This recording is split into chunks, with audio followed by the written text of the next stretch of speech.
Wah, ada berita kurang enak nih bagi para penggemar Ducati dan Marc Marquez.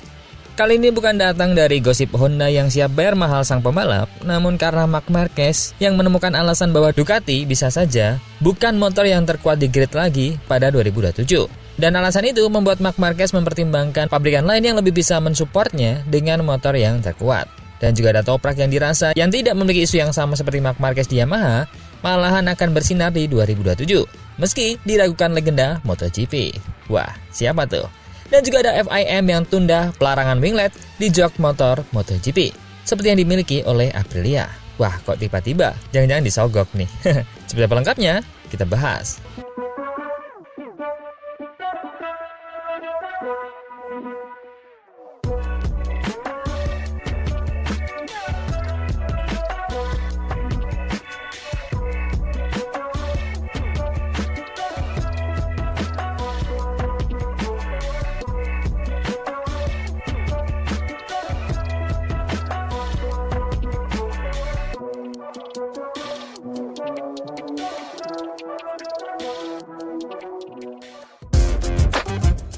Debut Toprak Razgatlioglu di MotoGP pada tes Valencia langsung menyulut percakapan besar di MotoGP. Torehan waktunya yang hanya terpaut kurang dari 1,3 detik dari catatan tercepat sudah cukup untuk membuat banyak orang berhenti dan memperhatikannya. Namun di balik decak kagum itu, dua legenda MotoGP Jorge Lorenzo dan Dani Pedrosa memberikan penilaian yang sangat berbeda mengenai potensi sang juara dunia Superbike tersebut. Menariknya, komentar kedua mantan rival itu kemudian dijawab langsung oleh Toprak dalam sebuah wawancara lanjutan. Lorenzo, yang pernah meraih 3 gelar MotoGP bersama Yamaha, memulai penilaiannya dengan pujian. Menurutnya, Toprak adalah salah satu pembalap Superbike terbaik sepanjang masa, terutama karena teknik pengeremannya yang begitu ekstrim dan agresif. Namun pujian itu langsung diimbangi dengan peringatan keras. Lorenzo menilai transisi Toprak tidak akan mulus. Yamaha adalah motor yang kaku, dengan karakter kecepatan tikungan sebagai senjata utama. Sementara Toprak datang dari Superbike yang sangat berbeda. Dia juga menyinggung betapa besarnya perbedaan level kompetisi. Bagi Lorenzo, kenyataan bahwa Alvaro Bautista bisa menang mudah di Superbike tetapi hanya tergolong pembalap 5-7 besar saat di MotoGP, sudah membuktikan bahwa kelas Premier memiliki level yang jauh lebih tinggi.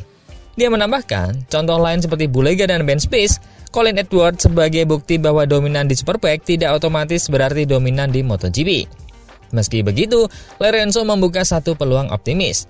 Musim 2027, dengan adanya pergantian pemasok ban MotoGP pindah ke Pirelli dan Superbike ke Michelin, dia membayangkan 2027 bisa menjadi momen terbaik Toprak saat dia sudah punya pengalaman 1 tahun dan kembali menggunakan ban yang dia kenal. Mungkin 2027 akan menjadi tahun Toprak, ucapnya, meskipun tetap menekankan bahwa itu tidak akan mudah. Berbeda dengan Lorenzo yang analitis dan skeptis, Dani Pedrosa justru memberikan komentar yang jauh lebih hangat. Saat melihat gaya balap Toprak di Superbike, Pedrosa mengaku langsung teringat Kevin Swan, seorang legenda Grand Prix yang terkenal dengan gaya berkendara liar namun memukau. Baginya, Toprak adalah tipe pembalap yang tidak hanya cepat, tapi menyenangkan untuk ditonton. Pedrosa yakin Toprak akan membawa warna baru ke kelas utama. Dia menyebut bahwa Toprak akan memberikan banyak momen spektakuler ketika bertarung di lintasan MotoGP. Bukan basa-basi, Pedrosa memang terlihat sangat menantikan penampilan Toprak sebagai rookie yang berbeda dari yang lain. Komentar dua legenda ini kemudian disampaikan kepada Toprak dalam sebuah wawancara. Pembalap Turki itu mendengarkannya dengan ekspresi yang tenang dan senyum kecil. Dia menyebut bahwa dia sangat menghormati keduanya. Lorenzo adalah legenda Yamaha, sementara Pedrosa adalah salah satu pembalap paling halus dan konsisten dalam sejarah MotoGP. Namun Toprak menegaskan satu hal, dia tidak datang ke MotoGP untuk sekedar mencoba-coba. Dia mengakui bahwa hari pertamanya di pedok MotoGP membuatnya gugup. Bukan hanya karena motornya yang sangat berbeda dari Superbike, tapi juga suasana pedok, keramaian kamera, hingga intensitas para pembalapnya. Semua terasa baru baginya. Dia mengatakan rintangan terbesar bukan pada ban Michelin, seperti yang banyak orang duga, melainkan pada posisi berkendara.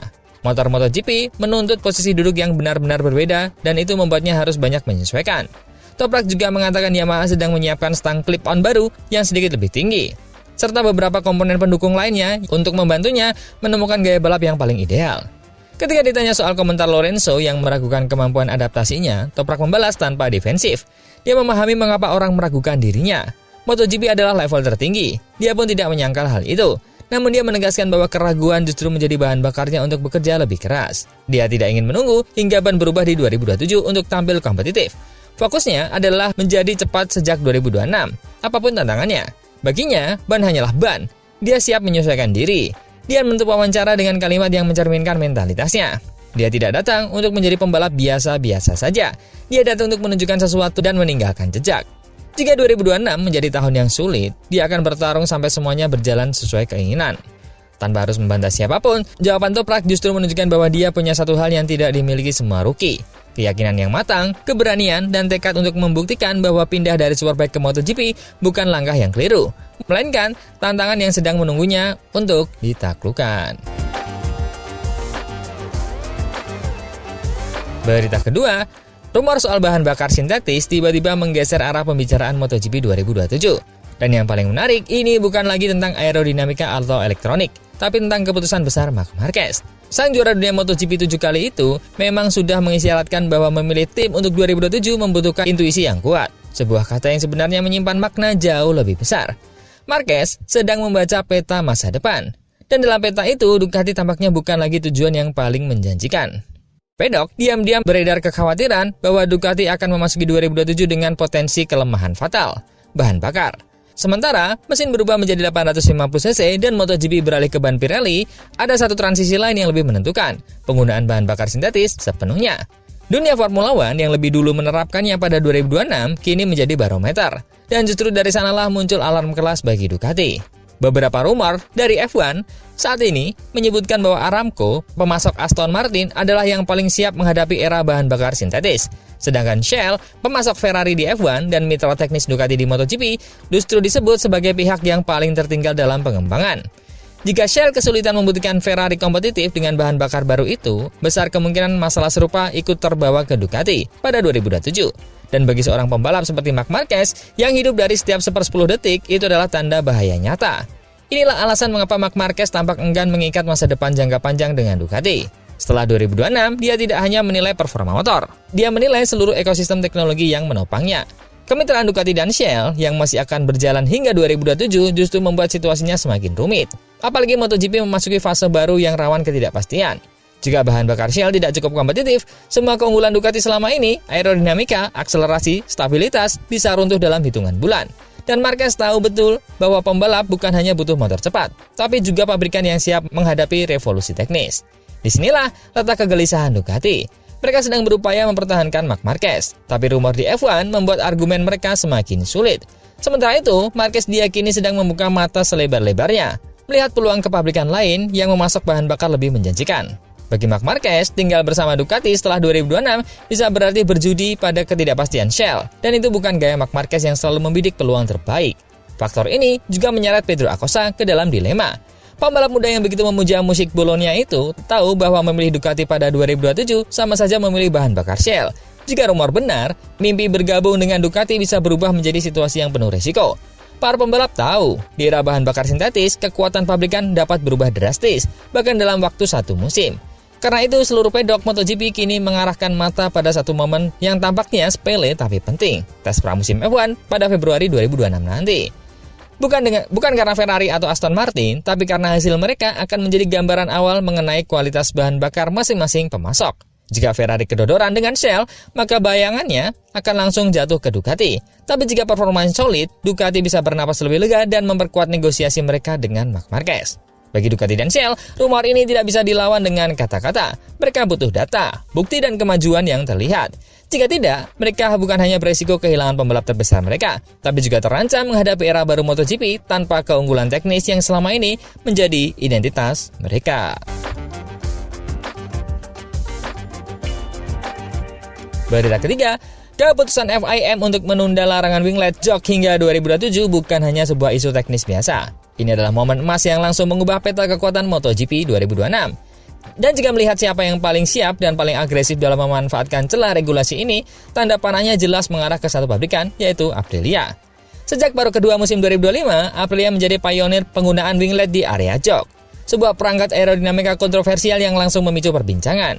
Ketika tim lain baru mulai mengintip kemungkinan manfaatnya, Aprilia sudah menaruh perangkat itu di terowongan angin, menganalisis efek stabilitas, traksi, dan distribusi beban. Honda mencoba meniru, tapi tetap saja Aprilia selangkah lebih cepat dan lebih matang. Dan kini, ketika FIM memutuskan tidak menghapus winglet tersebut sampai aturan baru 2027, Aprilia otomatis mendapatkan keuntungan strategis yang sangat besar. Winglet jok ini bukan sekedar aksesori. Pelengkap aerodinamika ini memberikan stabilitas tambahan saat akselerasi dan pengereman, membantu motor tetap tenang saat pembalap melakukan perubahan arah ekstrim.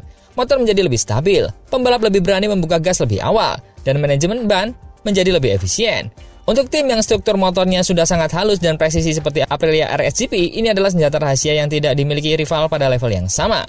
Keputusan FIM jelas, menegaskan bahwa apa yang terjadi selama tes Valencia bukan kesimpulan akhir. Masalah keselamatan memang dibahas, ada kekhawatiran pembalap bisa tersangkut pada winglet jika terjatuh. Namun tidak ada bukti kasus nyata selama musim 2025.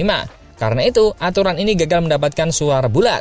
Dan siapa yang paling keras menolak? Tepat, Aprilia dan Honda. Dua pabrikan yang telah menginvestasikan waktu, dana dan SDM untuk mengembangkan perangkat ini. Aprilia bahkan dinilai sebagai pihak yang paling akan dirugikan bila winglet ini dilarang sepihak.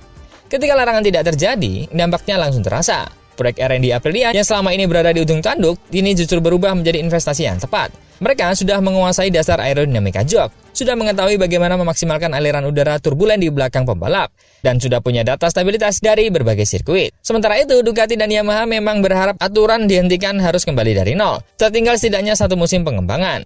Dengan dominasi kecil dan seringkali tercipta bukan dari mesin, tapi dari detail aerodinamika yang tidak terlihat, Aprilia kini memasuki 2006 dengan keunggulan teknis yang paling signifikan.